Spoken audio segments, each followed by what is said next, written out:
Where we left off last week, Jacob has married Leah, and then Jacob has married Rachel. And this is how it left off. And because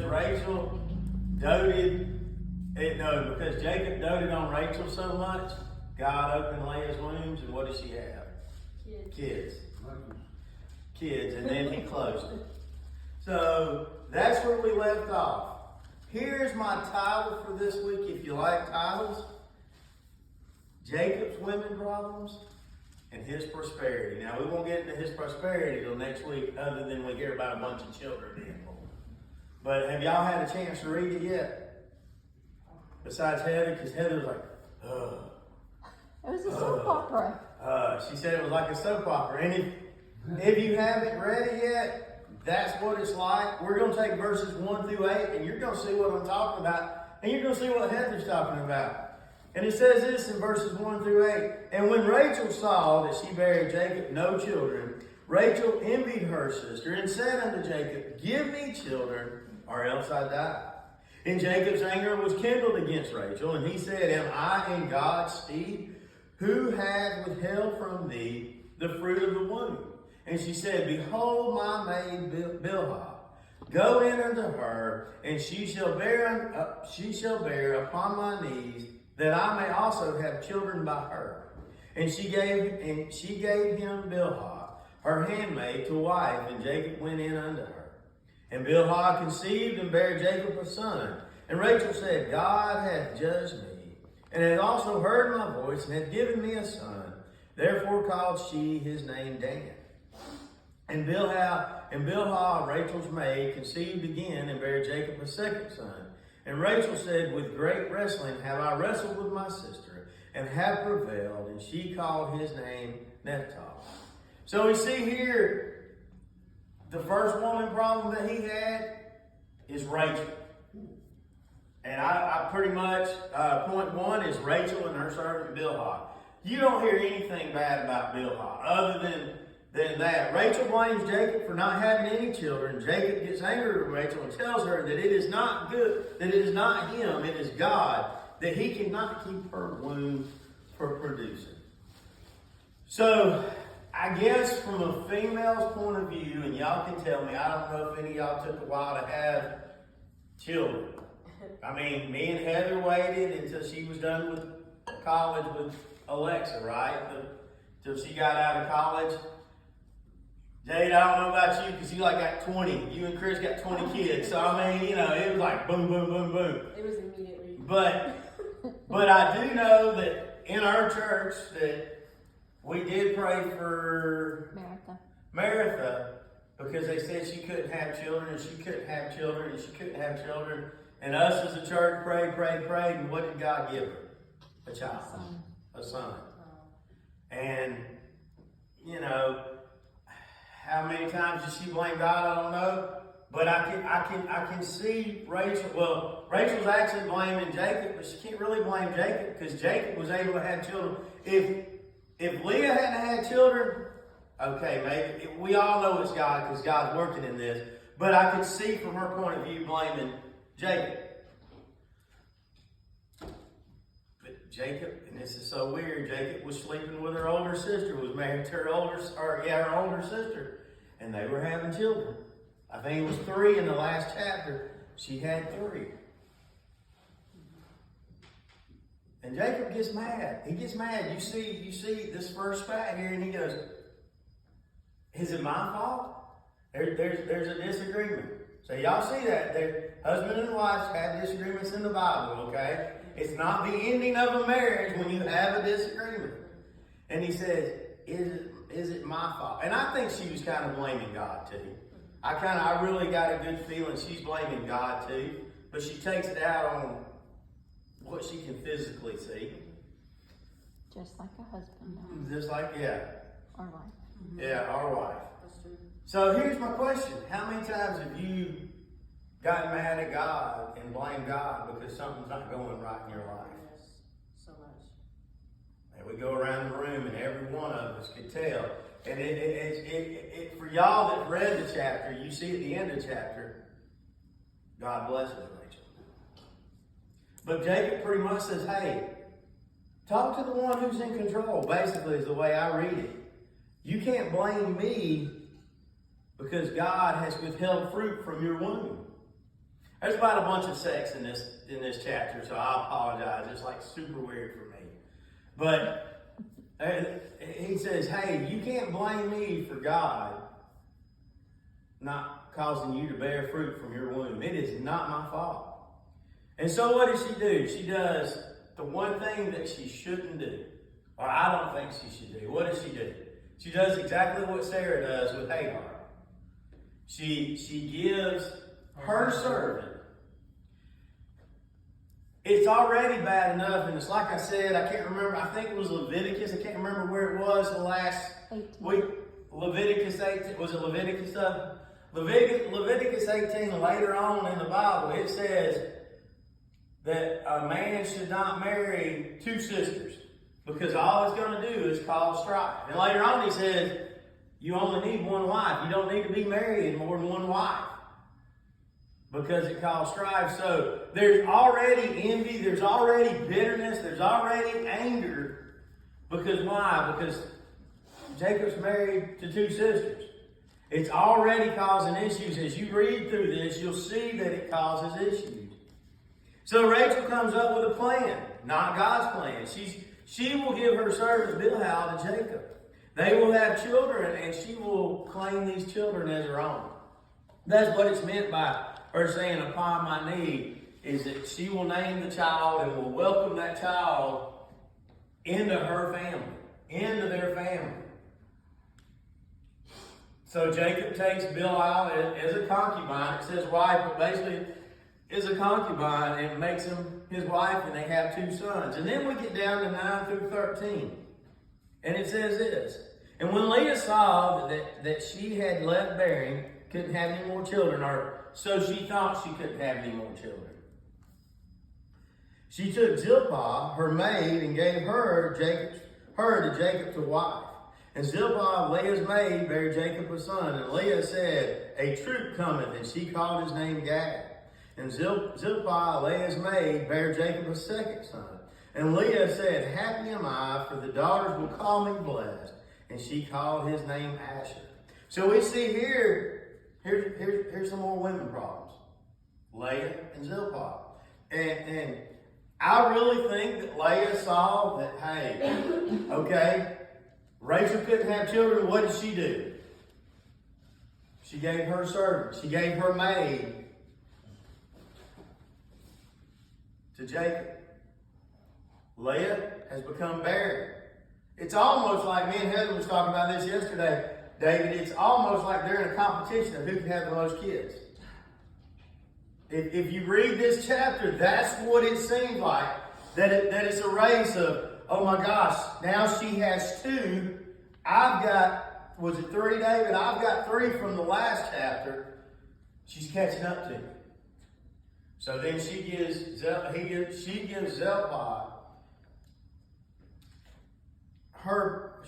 Leah gives her servant to Jacob as a concubine, and they have 2 more children. So now she has 5. If I was Jacob, I'd already been running to the hills. But my thought in this is, Rachel and Leah, sorry, I watched Star Wars again yesterday, and Jacob I know what you mean.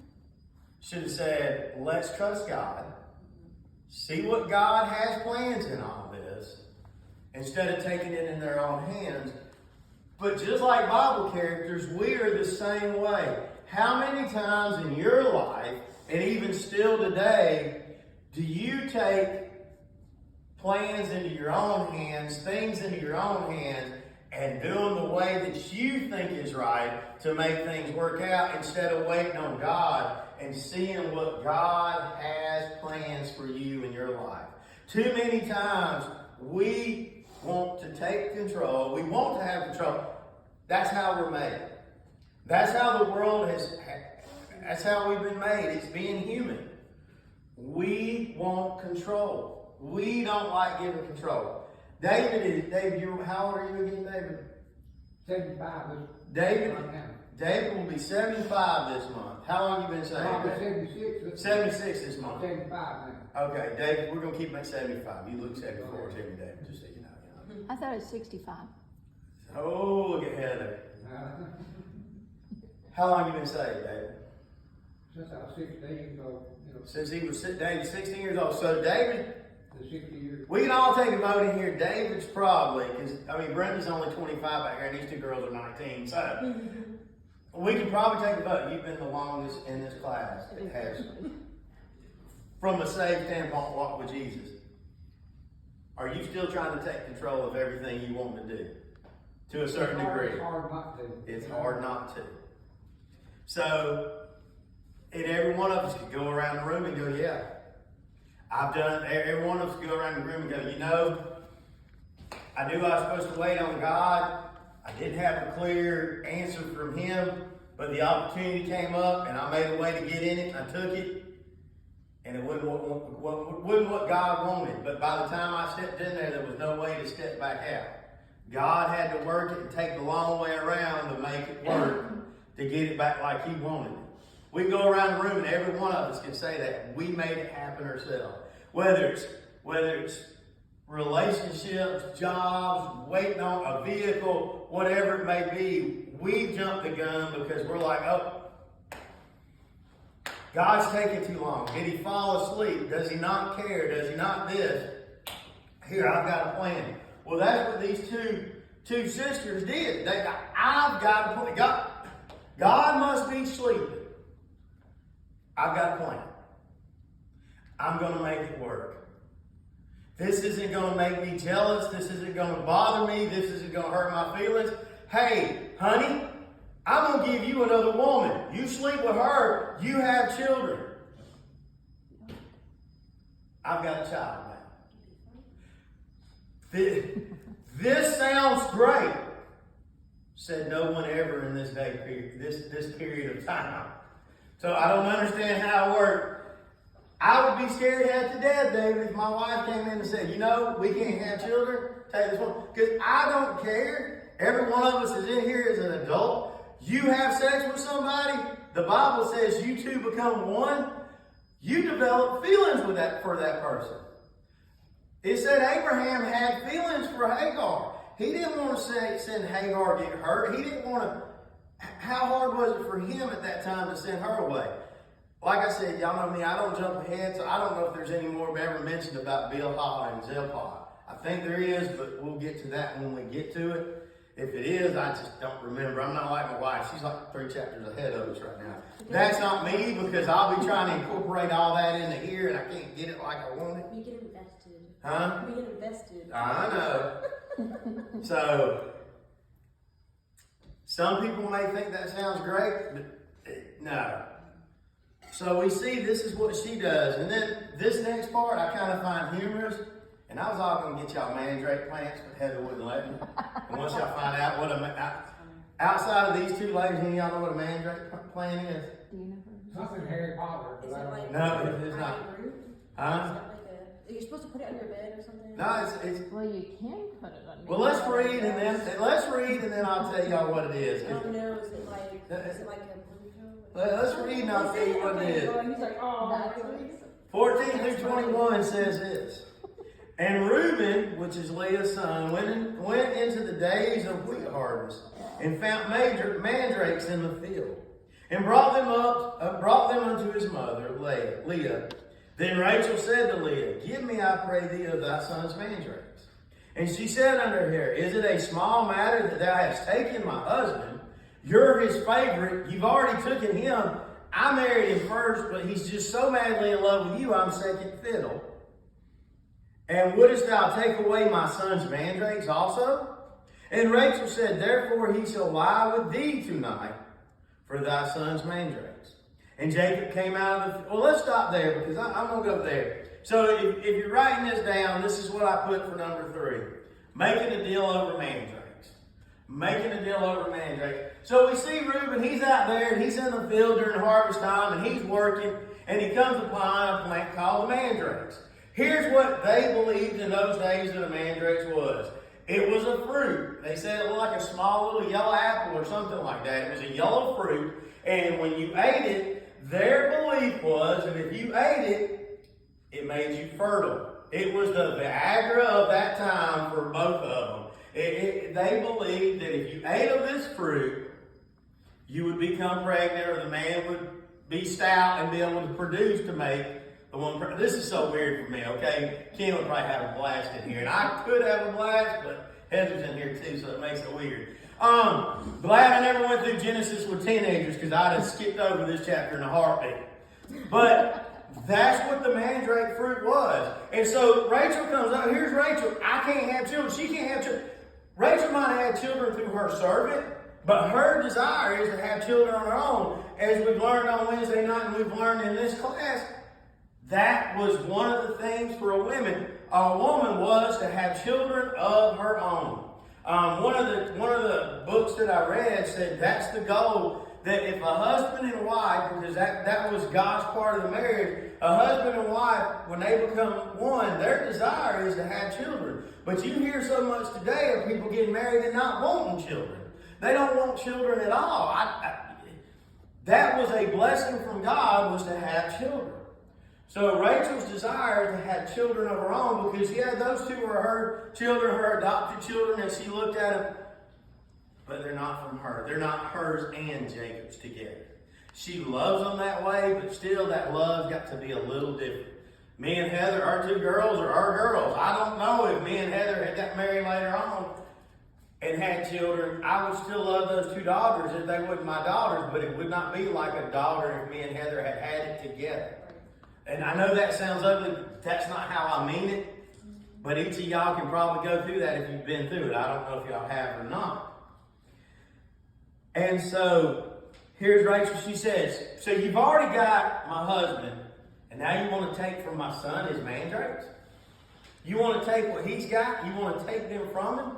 So Rachel comes up with this great thing with her sister. Now get it, these are still sisters too. Hey, let's make a deal. Rachel said, therefore, hey, guess what? If you let me have those mandrakes, I got a deal for you. It sounds great. It sounds wonderful. Let me show you my great salesmanship. You can sleep with your husband tonight. I don't have to sleep with him tonight, David. That sounds weird. I'm not talking about me. But you can. I can take a break. He don't have to come lay in bed with me tonight. He can come lay in bed with you. And yes, all that means, Brenda, is yes, you can have sex with him tonight. That's what it means. So weird. But that's the deal. If you read in there, that's the deal.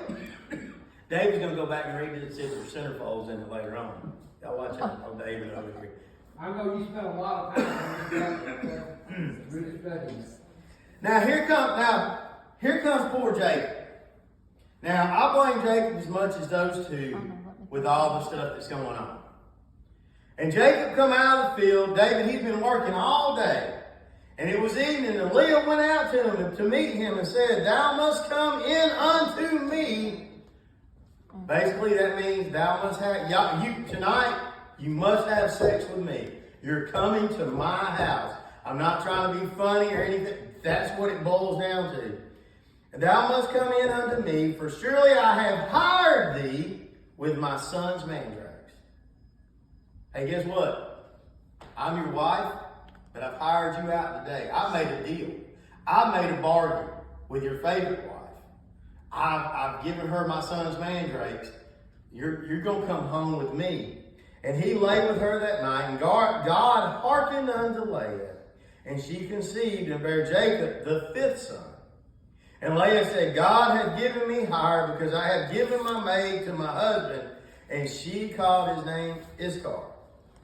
And Leah conceived again and bare Jacob the sixth son. And Leah said, God hath endued me with a good dowry. Now will my husband dwell with me, because I have borne him 6 sons. And she called his name Zebulun. And now get this. And afterwards she bare a daughter and called her name Diana. Poor Diana don't get no accolades in the Bible. But sons were looked upon as they were going to produce to the next. Because they carried on They carried on the lineage, yes. Yeah. So she is sitting there and going, I will be his favorite. Now here's the cool thing. Rachel does end up dying, I think, when she gives birth to Benjamin. And when later on, when Jacob dies, he's asked to be buried by Leah. So something happens during that time where, even though you would think he'd want to be buried by his favorite wife, she's not buried in that tomb where Abraham and Sarah is buried in that cave. Leah does get buried there, and he asked to get buried beside her. So at some point, she becomes very special. But God, we learn here, and we've always known it, but you see it throughout the Bible. God cares about us. And you see here, God cared about Leah, that he opened her womb up again to where she could have children. But here's what I want you to get. You know they didn't bump children right after. I mean, she wouldn't like popping them out one right after the other. I mean, it took 9 months, then another one took 9 months, then however long that took. But I hope I said that right? But I want you to get something. There's old Rachel over there chewing on that mandrake plant, cooking it up, whatever you do with a mandrake plant. And ain't nothing happening. Because you know during that time, Jacob slept with his other wife. They were probably, the two servants were probably spitting out children too. You got what I'm saying? She was banking on a superstition, but Leah trusted in God. You got what I'm saying? But also realize, because we're going to get to the next verse in 22, Rachel was calling out to God too, but you never seen Leah that we saw in the Bible, okay? Saying, I got to eat some of that mandrake plant too. So listen here. And I told this, Rachel blessed with a child. And that's 22 through 24, and that's where we'll stop today. And God remembered Rachel, and God hearkened to her and opened her womb. And she conceived and bare a son, and said, God hath taken away my reproach. And she called his name Joseph, and said, the Lord shall add to me another son. So God remembered Rachel. He heard her cries for a child. I have no doubt she cried for a child. She prayed for a child. How many times have y'all prayed that God would take care of that child that you were pregnant with, that God would give you a child?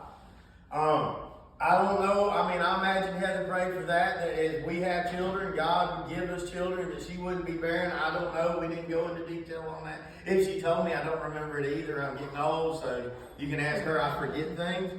But God remembered her and heard her cries for a child, and he opened her womb. And she had the one thing that she desired to have, and that was a child. So we see here that God has been prospering Jacob. Now, so get it. So when we go into next week and we finish out the rest of this chapter, Jacob, who if he was back home would have everything because he has all the inheritance. But he is living on his uncle's land and he has really nothing. But God is prospering him. God is prospering with many kids. God has kept that covenant promise that he told him. But also we're going to see in the next couple of chapters, and I'd say read it slowly because I missed something the first time. And then when I got it, I called it. God's about to prosper him with livestock and people. And it's kind of cool because Laban tries to do everything he can not to make that happen. But God does it anyway. God, I say ingenuity, but I know that's a big word. It didn't sound like it came from me, David, but I did. So David, if you pray, we'll get on over next door.